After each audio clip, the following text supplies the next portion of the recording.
as we all woke up Saturday to the horrific scenes of innocent civilians being murdered and slaughtered by a terrorist attack from Hamas.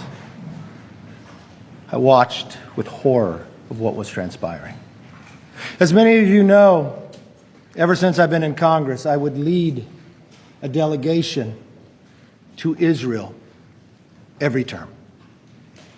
When I took over, I made sure it was bipartisan and joined with then leader Steny Hoyer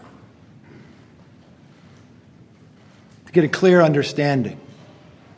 As Speaker, my very first trip internationally was to Israel. I spoke at the Knesset in honor of the 75th anniversary of the creation of their country.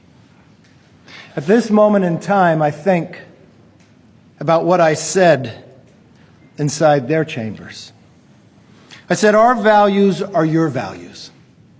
Our heritage is your heritage. Our dreams are your dreams. America is grateful for our friendship with Israel. We are a better nation because of it, and we must never shy away from defending it.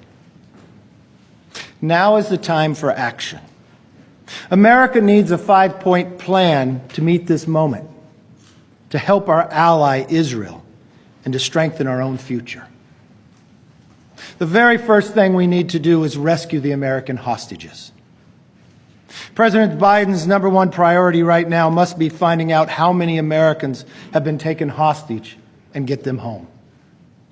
From last night to this morning, the number of American deaths have doubled from 4 to 9. This administration must also make clear that harming any American will result in the wrath of the United States. We cannot repeat what happened in Afghanistan. It must be clear that we do not negotiate with terrorists and no American will be left behind. Biden's policy on appeasement, including money for hostage deals, must come to an end.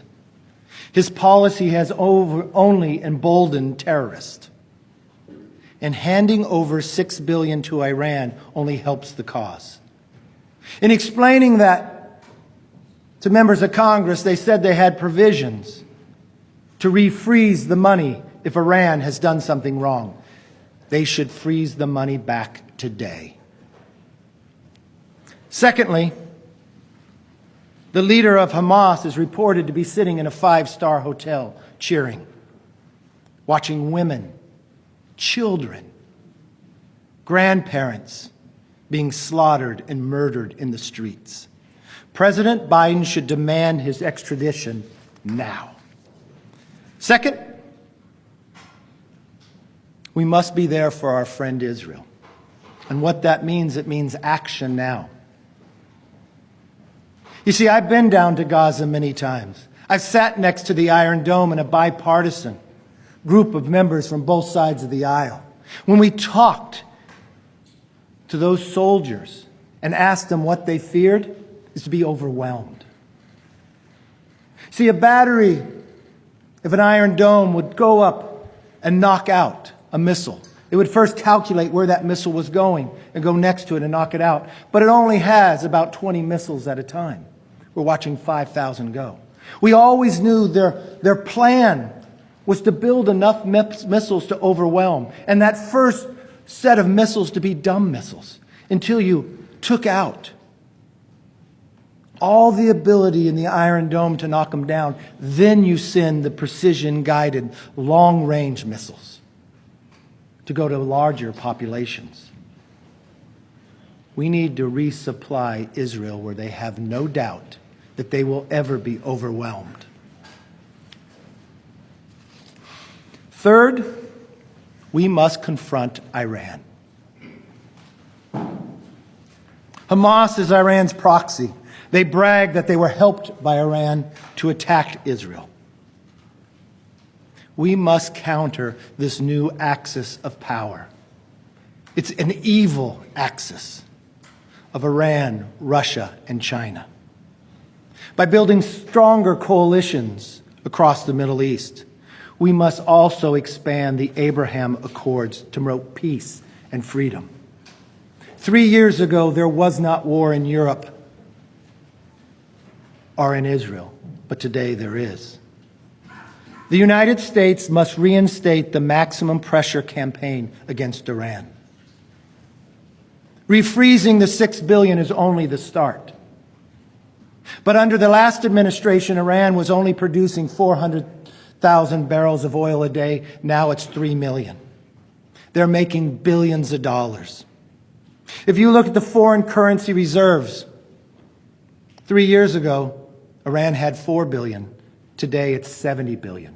They are wealthier, richer, and stronger under this Biden administration, and they're using that wealth to fund terrorism, attacking our allies and killing Americans. And it must stop today. Sanctions should go on Iran's production of oil, and we should replace it with American energy. Unshackle the blessings that God has given America. Let us be energy independent to supply our allies. It will also be better for the environment. If we simply replaced Russian natural gas in Europe for 1 year, we would lower CO2 emissions by 200 million tons in 1 year. We must enforce harsher sanctions, cut off Iran's ability to export oil, and to refuse to enter any future nuclear deals. In ramping up American production to ensure the safety and security of us here at home and our allies abroad. In the long term, we need to rebalance the power dynamics in the region, which means making America the energy powerhouse of the world. Fourth, we must focus on our own security.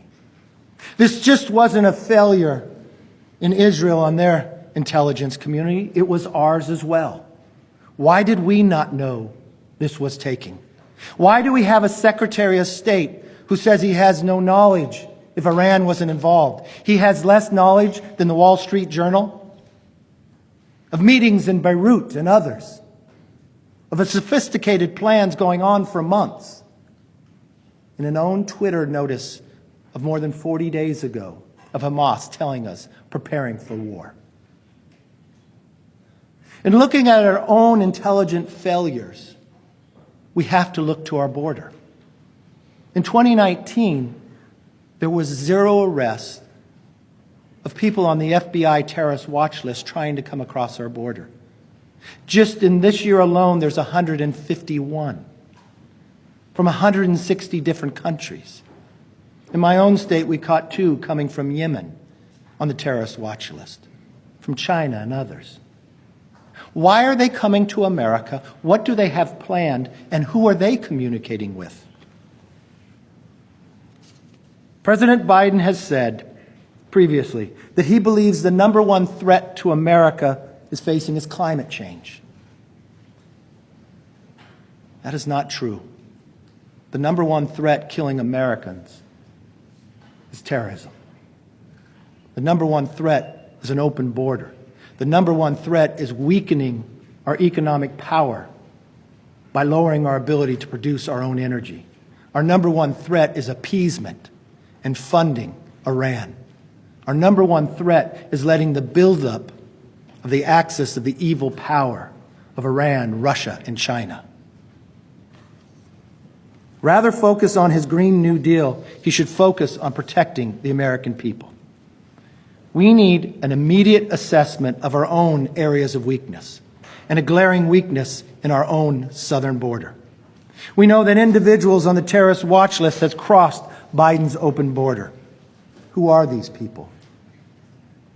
Who are they in contact with? And what are their plans to here in America? Fifth, as we look inward, we must confront anti-Semitism in the United States. To every single president of a college and university, do not sit back. Do not let anti-Semitism grow. Confront it and deny it. Condemn it. And the anti-Semitism here in this House Saying no comment is not leadership. Allowing elected members of this body to speak anti-Semitism and not condemn it is wrong. To avoid it is wrong. As Speaker, I watched a member on the other side of the aisle try to reserve a building in here to celebrate anti-Semitism. I removed it. I removed a member from Foreign Affairs based upon anti-Semitism. I watched others yesterday continue those remarks. I watched the leadership on the other side say no comment. Have we not learned anything from history? Have we not understand the moment in life we are living? Do we not realize that weakening America strengthens our enemies? Allowing Iran to produce more oil, appeasement, paying ransoms for American hostages has only made us weaker on the world stage. These 5 actions must be taken now. And to the President, turn off the barbecue and speak to the American people. Be the leader the world is looking for. Otherwise, the world will stay unsafe.